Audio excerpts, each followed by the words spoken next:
Bilasiz, men juda ham bir yengillik qilishni yaxshi ko'rgan va tavakkalchi odamman va bugun biza yangi rubrika, ya'ni yangicha format o'yladik va buni oti biznes iqtibos. Bu podkastda men kimdan ilhomlanib oldim? Azizbek Rahimovning iqtibos degan podkastlar bor, 40 ta soni chiqqan.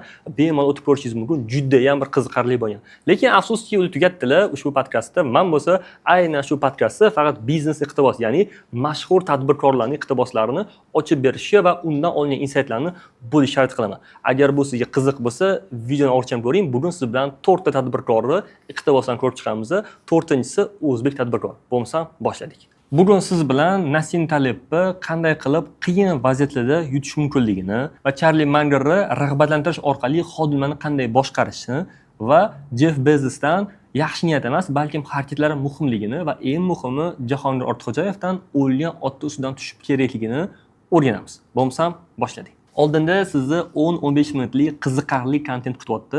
Buni xohlagancha ko'rishingiz mumkin. Xohlasangiz yo'lda, xohlasangiz uyqudan oldin, xohlagan payt eshitishingiz mumkin. Va eng muhimi, agar sizga biror bir iqtibosimiz juda qattiq yoqsa, ushbu iqtibosni storiesingizga qo'yib, bizani metrika qilib qo'ysangiz, meni Instagram metrika qilib qo'ysangiz, juda ham xursand bo'laman. Instagramim ushbu rasmni ko'rishingiz mumkin. Bo'lmasa boshlaymiz. Birinchi iqtibosimiz Nasim Talebdan haqiqiy biznes qilish uchun siz obro'yingiz, pulingiz va teringizni xavf ostiga qoldirishingiz kerak. Buni ingliz tilida skin in the game deyiladi. Ya'ni teringizni o'yinga tiking. Odatda siz qanaqadir vazifani bajaraman desangiz, qanaqadir ish qilaman desangiz, bu narsa sizni obro'yingizga, vaqtingizga, asabingizga, pulingizga riskda bo'lsagina sizni qarorlaringiz maksimal tarzda to'g'ri bo'lishni boshlaydi. Tasavvur qiling, siz kimdir chaqirdingiz biznesingizga, konsultant chaqirdingiz va konsultant aytayapti, $100,000 ushbu loyihaga tiksangiz zo'r bo'ladi, deyapti.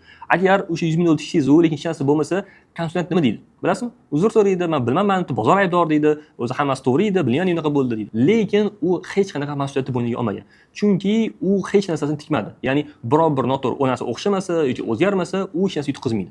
Va katta yutqizish sizda bo'ladi. Chunki $100,000 siz uxlab ketishingiz mumkin. Skin in the game iqtibosi bu odatda sizni xavf ostida bo'lgan paytingizda miyangizni to'qimalari, ya'ni illyuziyani o'chirib, real faktga qarashni boshlaydi. Ya'ni siz hamma raqamlarni o'lchashga va hamma narsani hisob-kitob qilishga va eng muhim tomoni, agar yutqizsangiz nimalarni yo'qotishingizni o'zingiz oldindan his qilib turgan holatda, ya'ni xavfi bilgan holatda o'ynaysiz. Va odatda ko'pchilik hamma riskni bo'yniga olayotgan odamgina qarorlarni maksimal tarzda to'g'ri qaror qabul qilishga harakat qiladi. Bo'lmasa hamma sizga aqllilik qiladi, hamma sizga buni qil deydi, hamma men buni qilib ko'rganman deydi va katta ehtimol bilan ular hech qanaqa mas'uliyat olmagani uchun u berayotgan maslahatlar ishlamasligi mumkin. Buni oddiy qilib aytganda, qurbonlik yo'q joyda natija ham bo'lmaydi. Tasavvur qiling, sizni jamoangiz 9 dan 6 gacha ishlashga oylik beryapsiz, lekin ulardan siz tezlik, natija, sifatli ishlashni qanaqa talab qilishingiz mumkin? Chunki ularda hech qanaqa bu uchun risk olishmaydi-ku. Ya'ni ishxonada sifat tushib qolsa, natija bo'lmasa, ularga hech narsa ta'sir qilmaydi. Ular o'z pulini o'z vaqtida barib olishadi. Shuning uchun ularda skin in the game, ya'ni ularning terisi xavf ostida emas. Agar sizning jamoangizda har bitta odam o'zini xavfini oldindan bilsa va bu narsaga unga ham motivatsiyasi, ham zarari tegayotgan bo'lsa, odatda hamma o'ziga eng optimal bo'lgan yo'lni tanlashni boshlaydi va sizning maqsadlaringiz bilan jamoangiz maqsadlari birlashadi. Buni oti skin in the game, ya'ni teringizni o'yinga tiking deb aytadi. Rus tilida buni yaxshiroq anaqasi bor. Nasvay shkuri deydi. Ya'ni o'zimni terimda his qilyapman deydi. Ya'ni bilsangiz shunaqa narsa bor-ku, davolagan tayib emas, boshidan o'tkazgan tayib deydi. Ya'ni siz o'zingizni boshingizdan o'tkazgan narsani his qilasiz, lekin boshqa odamga qarab mamnun qil deyishingiz odatda o'xshamasligi mumkin. Bu teoriyadan nima hosil bo'ladi? Agar sizda oxirida, masalan, biror bir reja qo'yotgan paytingizda, biror bir ish qilayotgan paytingizda, oxirida sizda risk, qo'rquvlar, qurbonlik degan hissiyot bo'lsagina, sizda to'g'ri qaror qabul qilish va risklarni to'g'ri hisob-kitob qilish bo'ladi. Va shunda hamma gapini eshitavermaysiz, hammani ham fikriga qo'shilavermaysiz. Bitta muhim joyi bor. Hattoki shunga o'xshagan boshqa iqtibos ham bor. Yo Napoleonmidi, yo boshqa qo'mondonmidi, biror bir joyga urushga borganda hamma kiyimlarni yoqib yuboradi. Ya'ni soldatlar tushgandan keyin qirg'oqqa hamma kiyimlarni yoqib yuborishadi. Bizda bitta yo'l qoladi. Ya'ni biza faqat borib yutishimiz kerak, bo'lmasam o'lamiz. Ya'ni skin in the game, ya'ni bizning tanamizda xavf ostida faqat yutish degan yo'l bor. Agar qochish degan yo'l bo'lsagina, unda odamlar o'zini himoyasini o'ylab, qochishimiz mumkin deb o'ylab qolishi mumkin. Lekin ushbu qo'mondon skin in the game-ni hammaga ta'rif qila olgan. Nasim Taleb ham ushbu narsani, ya'ni ushbu iqtibosni aynan shunaqa, ya'ni biror bir kim natijaga o'zini minus tomonini va plus tomonini o'ylamagan bo'lsa, hech kim ushbu ishni qilishga aniq va to'g'ri diqqatni bera olmaydi deb hisoblaydi. Ikkinchi iqtibos bu afsonaviy investor Charlie Mangerning mashhur iqtibosi, menga xodimni qanday rag'batlantirishni ko'rsat, men senga natija qanday bo'lishini ko'rsatib beraman.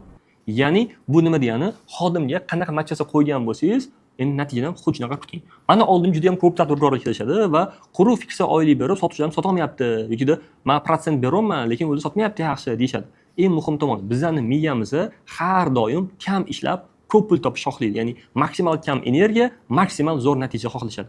Lekin siz bo'lsa u KPI'larni, ya'ni motivatsiyani rag'batlantirishga to'g'ri joriy qilsangiz, u bosh, ya'ni bor fokusini ishga va ko'proq ishlashga qaratish mumkin. Ya'ni KPI'lar sizni ishlatishga majbur qilishi kerak. Biz insonlarni yaxshi, yomon, sotqin, biror bir ishni chala qilsa vijdonsiz ekan deb nomlaymiz. Lekin bu oddiy primitiv qonun. Bu odamlar qaysi harakati uchun mukofot olsa, ushbu harakat doim takrorlaydi. Ya'ni qaysi uchun unga foyda bo'lsa, o'sha ishni doimiy qiladi. Siz bo'lsa hayron qilasiz. Agar siz faqat xodimga oylik berayotgan bo'lsangiz, ya'ni fiksiya berayotgan bo'lsangiz va uni asosiy KPI bilasizmi nima? Ya'ni uni maqsadi nima? Uni maqsadi tezroq oy tugasin va daromadim oliy. Unda hech bir ishni yaxshiroq qiling, natijali qiling, ko'proq qiling, foydasi ko'proq tegsin demaydi. Ko'pchilik o'sha oyga yetib boring, oyligimni oliy deb qaraydi. Shuning uchun ham o'sish bo'lmaydi odatda. Tasavvur qiling, sizda yetkazib beruvchilar ishlaydi, ya'ni kuryerlar ishlaydi. Va kuryerlarga siz xavfsiz boringlar, qoidani buzmanglar deb aytsangizda, lekin tezroq borsanglar pul beraman desangiz. Masalan, 10 ming yetkazib bersang 7 ming so'm beraman, agar 5 ming yetkazib bersang 20 ming so'm beraman degan bo'lsangiz, hamma maksimal tarzda tez ishlashga harakat qiladi va hech kim qonun qoidaga, ehtiyot rolga, xavfsizlikka qaramaydi. Va siz bo'lsa qonun qoidani buzyapsizlar, xavfsizlik buzyapsizlar, menga shtraf kelyapti deb aytaverasiz. Bu nima degani? Bu siz qo'ygan KPI, ya'ni siz qo'ygan motivatsiya ishlayapti, faqat siz o'zingiz to'g'ri motivatsiya qo'ymagan bo'lasiz. Bu xuddi shunaqa Hindiston voqeasini ham eslasa bo'ladi. Ya'ni Hindistonda kobradan son ko'paygandan keyin hukumat e'lon qiladi, har bitta kobra boshiga 100 rupiyadan beraman deydi. Va ozgina vaqt o'tgandan keyin hamma uyda kobrani boqishi va kobrani kallasini uzib kelishi boshlaydi. Va oradan 4 yildan keyin kobralar soni Hindistonda 4 barobarga oshib ketadi. Ko'rasizlar, ya'ni siz qo'yayotgan rag'batlantirish tizimi butun tizimga ta'sir o'tkazadi. Hech kim ko'p ishlab ko'p pul topish xohlamaydi. Siz ham, men ham, hamma, butun dunyodagi hamma kam ishlab ko'p pul topish xohlaydi. Va Charlie Munger aynan shu narsani topdi. Siz nima narsaga rag'bat qaratsangiz, odamlar ushbu tomonga yuradi va hamma joyda jazo va mukofot tizimi ishlaydi. Va jazo va mukofot tizimi bo'lgan joydagina sizni maqsadlaringiz birlashsagina o'sha joyda natija bo'lishi mumkin. Bunga mos qilib bitta zo'r keys ham bor. Hattoki Henry Ford ham o'zini konveyer dasturida texnik bo'lim ishlamasdan, ya'ni texnik bo'lim ishlamayotgan paytda pul to'layotgan. Ya'ni texnik bo'lim, tasavvur qiling, konveyerda muammo chiqdi, buzilib qoldi konveyer. Ya'ni zavod to'xtadi ishlashdan. Texnik bo'lim kelib, tuzayotgan paytda, ya'ni faqat ishlayotgan paytida pul olmagan. Qolgan paytda просто bekorchi bo'lib o'tirgan paytda oylik olgan. Henry Ford juda ham zo'r HR mutaxassis bo'lgan, ya'ni KPI bonuslar bo'yicha. Tasavvur qilasizmi? Texnik bo'lim ishlayotgan payt pul olmaydi, bekorchi bo'lib o'tirgan paytda pul oladi. Ya'ni uni ish soat narxi faqat bekor turgan payt pul to'langan. Hammaga qizig'i ishlamasdan pul topish. Endi tasavvur qiling, texnik bo'lim kelsa, ya'ni buzilyapti, tezroq uni ishga tushirishni va sifatli qilishni o'ylaydi, chunki bu payt u pul olmaydi va borib o'zini xonasi bor o'tirgan payt pul oladi. Mana shu paytda Henry Ford juda ham bir aqlli xod qilgan. Ko'rasizlar, bu yerda Charlie Munger nima demoqchi? Ya'ni siz odamlarni nimaga rag'batga qarab ilintirsangiz, o'sha odamlar ushbu joyga qarab ketaveradi va sizni motivatsiyangiz, ya'ni sizni ishxonangizning maqsadlari ushbu motivatsiyaga bog'langan bo'lishi kerak va har doim mukofot va jazo tizimini yo'lga qo'yishingiz kerak. Keyingi iqtibosimizda Amazonning asoschisi Jeff Bezosdan yaxshi niyatlar ishlamaydi, oddiy mexanizmlar ishlaydi. Bu nima demoqchi? Jeff Bezos, bilasiz, milliarder va o'sha nechinchi o'rinda turadi Forbesda, eng ko'p pul topgan odamlar. Va bu nima aytadi? Siz biror narsani yaxshi niyat qilib yurganingiz bilan hech narsa o'zgarib qolmaydi. Bilsangiz, ya'ni niyat qilganingizdan keyin amal ham qilishingiz kerak. Hattoki bitta prikol ham bor, shunaqa deyshadi. Agar musulmon odam bilan aytaylik, ateist odam suv ichib qolsa, qaysi bir tirik qoladi desa, suzishni bilgan tirik qoladi. Ya'ni siz amallarni bajargan odam sifatida bu narsani aytishingiz kerak. Ya'ni Jeff Bezos ham aynan shu narsani aytadi. Siz biror bir joyga ish boshlamoqchisiz, keyingi oydan pul yig'ishni boshlayman, ertadan men qattim qo'l bo'laman, yoki keyingi oydan men zalni boshlayman, keyingi oydan finansiy ma'lumotlarni yuritishni boshlayman deganingizda, miya faqat niyat bilan kun ko'rmaydi va boygi narsa, agar sizni miya shu niyatlaringiz hamma yetib yurgan bo'lsangiz, bu narsa dopamin olib yuradi deb narsa qilmay qo'yadi, ya'ni energiyani ishlatmay qo'yadi. Va oxirida nima bo'ladi? O'sha narsa endi danga so'p qo'rasiz. Agar siz biror bir narsani yaxshilamoqchi bo'lsangiz, kayfiyatingizga, irodangizga, umuman muhitga bog'langan bo'lmang, iloji boricha bitta mexanizmga bog'lab qo'ying. Masalan, aytaylik, har kuni bitta vaqtda biror bir ishni bajarib qo'ymang. Har kuni ertalab o'zingizga ikkita ish yozasiz. Mana shu ikkita ishni bugun bajaraman. Va o'sha ikkita ishni o'zida sizni juda ko'p muammolaringiz hal bo'lib ketishi mumkin. Hattoki men o'zimni naqamni yuritaman, kundaligimni yuritaman. Men oldin o'yladim, kundalikni ideal yaratish kerak, har kuni yozish kerak deb o'ylardim. Lekin mayli 10 kunda bir marta yozing, shunda u kishi bir oyda, ya'ni 1 yilda 36 ta yozgan narsam bo'lar ekan men. Men sizga oddiy narsani aytsam, men oldin kundalik yuritmasdim. Kundalik yuritish uchun har kuni narsani yozish kerak, men tashlab qo'yaman derdim-da. Lekin hozir shunaqa, xohlagan paytim yozaman kundalikni. Bir xil payti 10 kunda bir yozaman, bir xil payti 3 kunda bir xil payti har kuni yozishni boshlayman. Lekin tasavvur qiling, 1 yilda sizda 100 ta, 200 ta, 20 ta bo'lsin, siz u 1 yilingiz miyangizda 20 ta o'zingizga qiziqarli bo'lgan kunlarni yozib ketgan bo'lasiz va o'sha joyni ko'rganingizda o'zingiz hayron qolasiz biror narsa yetishingizni. Ya'ni bu narsa oddiy mexanizm. Har doim ham unikal bo'lishi, eng zo'r bo'lishi shart emas. Eng muhimi sizga oddiy va oson yo'ldan boshlang. Oldin o'zim sport zaliga chiqaman, sport zaliga chiqishim kerak deb yuraverardim. Lekin miya qanaqa ishlaydi? Miya qiyin bo'lgan ishlarga yetarlicha bahona topib beradi sizga. Sani hali krossovking yo'q, sani hali oyoq kiyiming yo'q, sani hali zo'r forming yo'q, forming kichkina bo'lib qolgan deydi.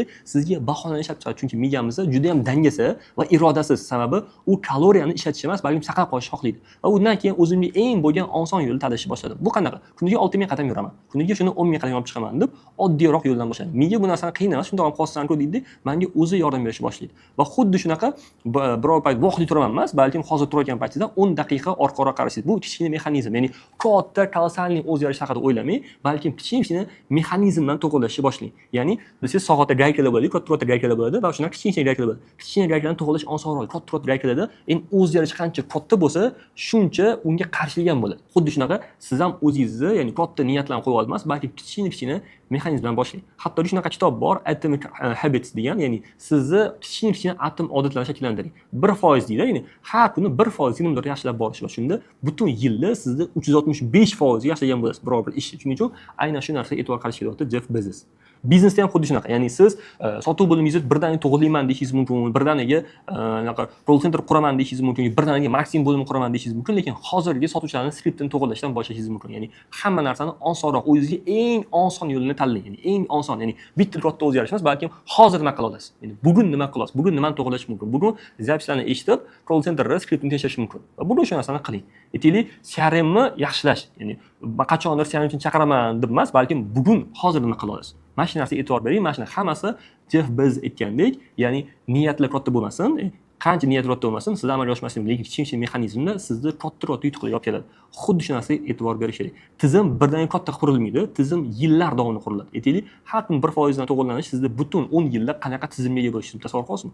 Ko'pchilik bo'lsa bitta katta o'zgarish xohlaydi va o'sha o'zgarishni qila olmasdan siqilib yuradi. Bu degani mexanizm ishlamayapti degani. Va bitta narsaga e'tibor bering, sizning miyangiz juda ham irodasiz va juda ham dangasa. Bu narsani bilganingizdan keyin eng oson yo'lligina sizni qutqarib qolishga yordam beradi. Va bizda 4-iqtibos, men buni o'zbek tadbirkoridan deb o'zimga maqsad qilgan edim va bu Jahongir Ortiqxo'jayevdan. 7 ta biznesimni yopdim, Crafts'ni ham yopdim, chunki men bu yerda eng zo'ri bo'la olmadim. Ya'ni obro' qozona olmadim. Jahongir Ortiqxo'jayev.